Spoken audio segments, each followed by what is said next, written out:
chớ hồ nhung lẽ làm hồ nhớ âm xuân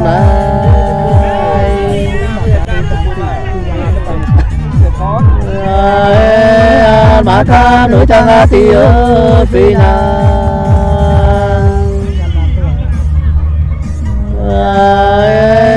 phán tô là lê lê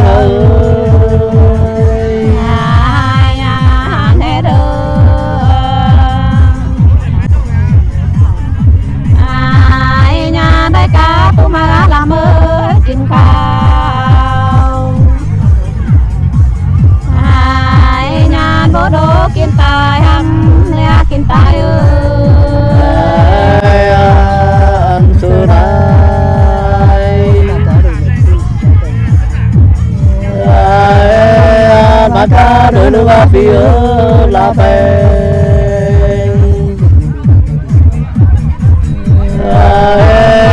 kế đê bố nợ